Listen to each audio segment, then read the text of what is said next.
Hello, everyone, and welcome back to another episode of High School Not So Much a Musical.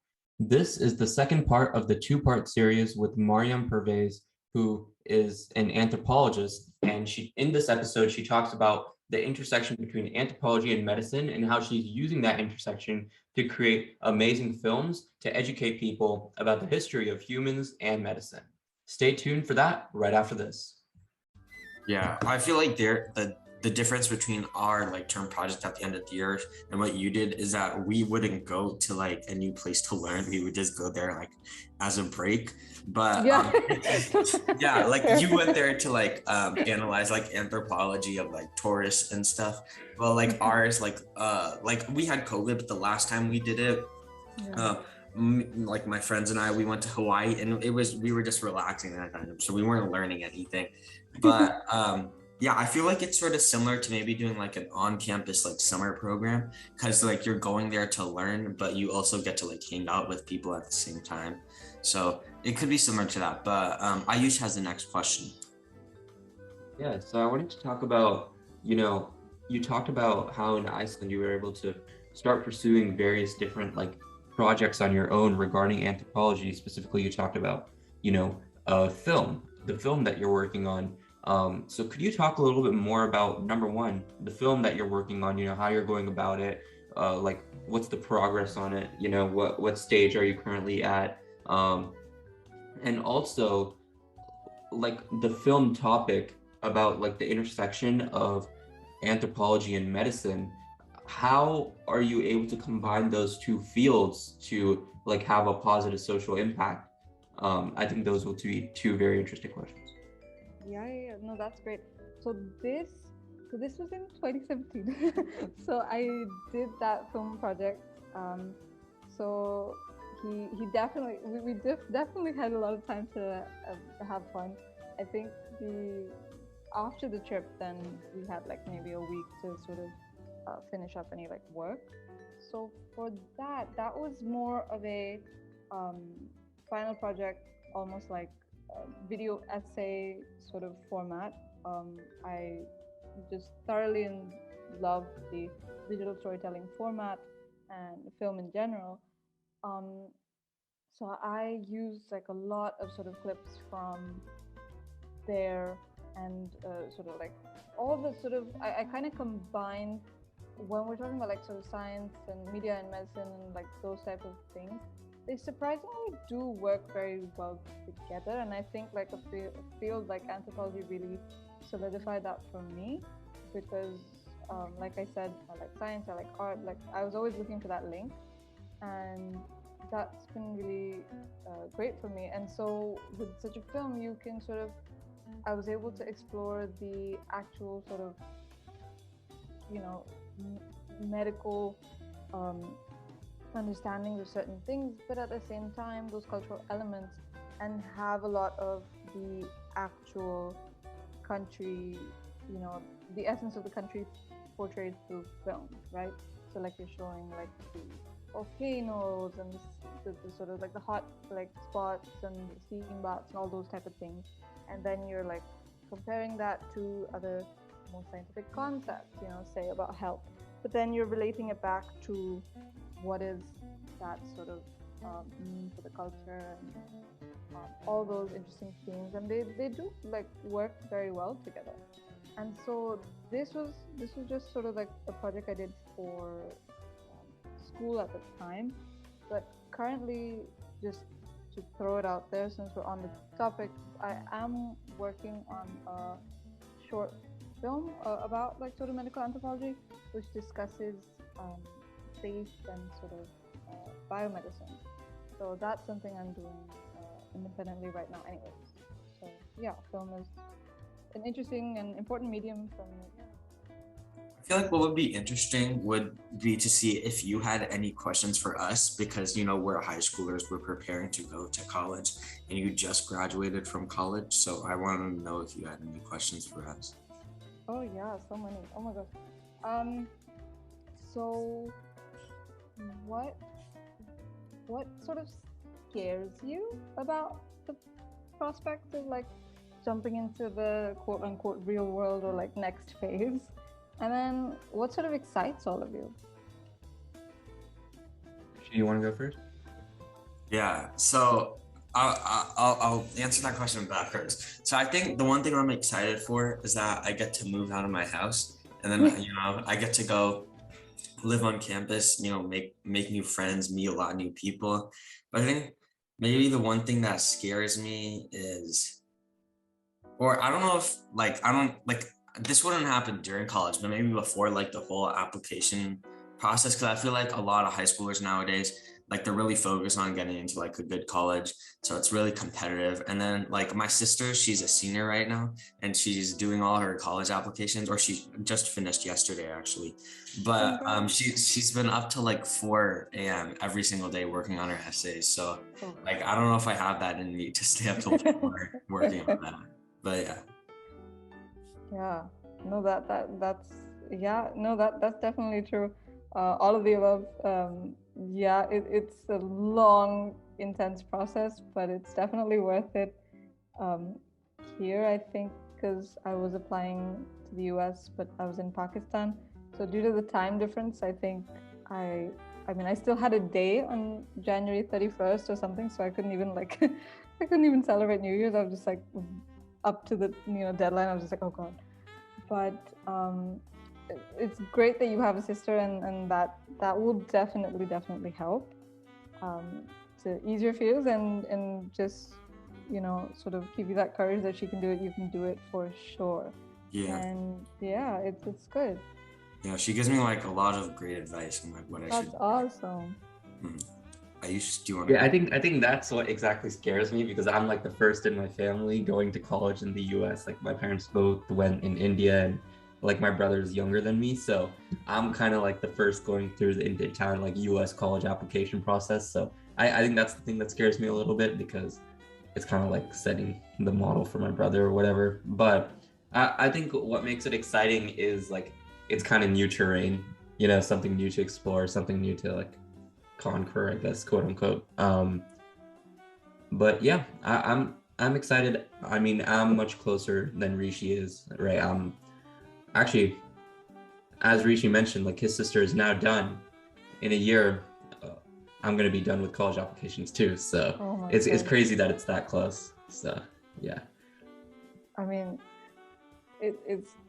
you're saying it's crazy. It's that close. I'm sitting in the same spot. I think I applied so many years ago, and I'm just whoa, that happened, and now I'm here. But that's awesome that you are gonna be first gen and sort of that blueprint for other people to follow.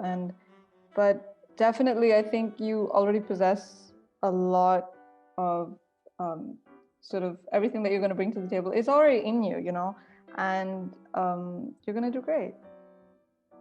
Yeah, thank you. Because I think for both Rishi, I, Nitin, all of us, I think we kind of already have the qualities. We kind of just need to figure out how to portray it in a way that is appealing to admissions officers on college applications, and from there hopefully we should be good. For sure. Yeah. Actually, if you could talk a little bit about what you did in high school, where you went to high school, what your high school experience was like, because we've talked about obviously your college experience, but I think given the prestigious schools you've been to, I think talking about what you did in high school to get into those prestigious schools and how your high school journey was overall, I think it could be really interesting for the listeners. That's very kind of you. But yeah, so I kind of switched lanes, and I've rarely made predictable choices, but yeah. So I was doing, I'm not sure if anyone's familiar with sort of the British O and A level system, but I was doing that, and I was on track for that, and then I switched and I decided to go. This is all in Pakistan, and I decided to go to an American high school in Pakistan. And so I sort of switched lanes. I didn't do the sort of O and A level route that most people do here. I felt that if I wanted to sort of go to an American college, I'd sort of want to start gearing up for that first. And so it was a good switch for me. I did a lot, of sort of community service, extracurricular, that it was all sort of orchestrated for you in this high school because it was, modeled after other American high schools and such, right? So you do a lot on campus versus in other schools. The onus is on you to do a lot outside, right? So it's a small school, but so the only thing is that everyone who, if you're sort of like interested in one thing, you're kind of in everything, right? So I just like in band, choir, like all the things, right? Um, and that was intense. I think I ironically slept more in college than I did in high school. I had a very intense sort of high school journey, but I think the thing is just wherever you are at whatever point you are, it doesn't really matter. Like nothing really defines you. You don't have to worry if something goes wrong or something. It's okay. Just take sort of everything in your stride, and um, everything truly, not to be cheesy, it will be okay. And I think for me, I was fortunate to, yes, sort of know what I was doing going into college, but that doesn't mean at all that, I mean, they give you until, for example, sophomore spring to declare a major, right? So what does that tell you? A, that like you can finish all your requirements after that, and B, like have some fun and explore, and you can sort of take courses, see if you like them or not, then move on to the next. It's okay. So you don't have to have everything figured out in high school. Really don't stress about that, but just use it as a time to also experiment, see what you like, see what you don't like, and also think about what you would like to get good at. I think those are the three main things. Yeah. Wait, so in the beginning of this podcast, I think you mentioned how you originally went to, it was like Wellesley, is that how you pronounce it? Wellesley, yeah. Wellesley College, and then Yeah. you just switched to MIT. Could you like explain like how that entire like thing worked? Like, did you still have to apply to MIT, or was it like some sort of partnership between the two colleges? So here's the thing. So there were, back in the day, right? Back in the day, each Ivy League was attached to a sister college, because the Ivies were for the boys and the sister colleges were for the girls, right? So that's how it sort of worked. But now they've, Radcliffe College was Harvard's counterpart, and that kind of got dissolved into Harvard, and it's sort of like a research institute now, so that doesn't count. And then what's the other? So there's still, for example, like Mount Holyoke, Smith, Barnard, etc. Right? So like Barnard is attached to Columbia. So because Radcliffe sort of got taken away, and Wellesley has now two links. So they are associated with, say, Harvard and MIT, as well as two neighboring colleges, Babson and Olin, business and engineering, right? So the way that works is that if you are a Wellesley student, you can just pick yourself up, register for any course you like at MIT, or Babson or Olin, and you can also figure out stuff at Harvard too. A lot of us work at Harvard Med Labs, MIT Labs, like we're just one big happy family there. It's great. But you, with Wellesley, the cool thing is that you get, so it's a predominantly like all women's college, and you get that sort of feeling, like you get that small liberal arts one-on-one sort of feeling, right, which is great. But then 20 minutes like free bus ride away, you're in the city, you're in Cambridge, you're in Boston, and you're at Harvard, you're at MIT, you're at all the places. So yeah, that's how it works. Do you think that like applying to Wellesley was like less competitive or more competitive, or like the same like amount of competition as like applying to MIT at that time? I mean, It's she's a tough one. She's a tough one. She's it's quite competitive, and I mean, we had, what was it like? I had these interviews. Oh man, they're the interview process is quite daunting. I mean, they really are sort of looking to see what, you know, you can, if you are a good fit, you know, in that environment. And um, I was very, very, very grateful to have a really lovely interviewee viewer, and she was very kind. She sort of helped me sort of unpack a lot of um, about my community service and like who I was as a person. She was interested in really getting to the root of that, and through that she was able to see that this would be a really good fit for me.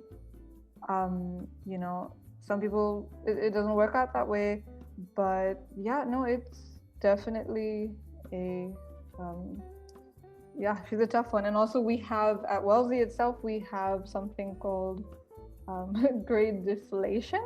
So say Harvard has grade inflation, which is sort of um, how to describe, but essentially something along the lines of it's very hard to get an A, but it's a bit easier at Harvard.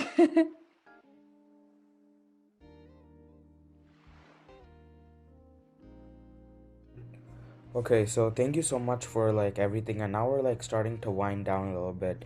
And as we discussed in the planning meeting, one thing that we ask all of our guests is to just kind of give a piece of advice to our listeners. So, Miriam, could you please give a piece of advice to our listeners about anything, about college, about your anthropology major, just anything that you want to offer to the high schoolers listening? Absolutely. And so it's funny because your show is called High School Not So Much Musical. And movies like sort of High School Musical, when I was younger, it really helped to realize it's okay to have sort of more than one interest, you know, and it is possible to find similarities between two totally different fields.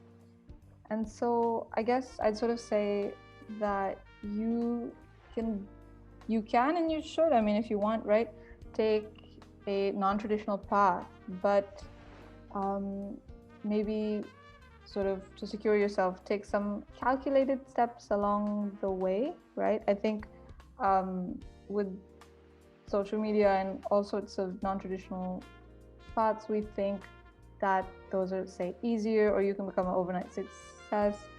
But I think, you know, something like going viral isn't sustainable, right? Like you have to, even if you look at anyone like who has an unconventional trajectory, any YouTuber, see how much work they've sort of put behind them, right? And that doesn't mean any non-traditional path you can take a shortcut when it comes to hard work, right?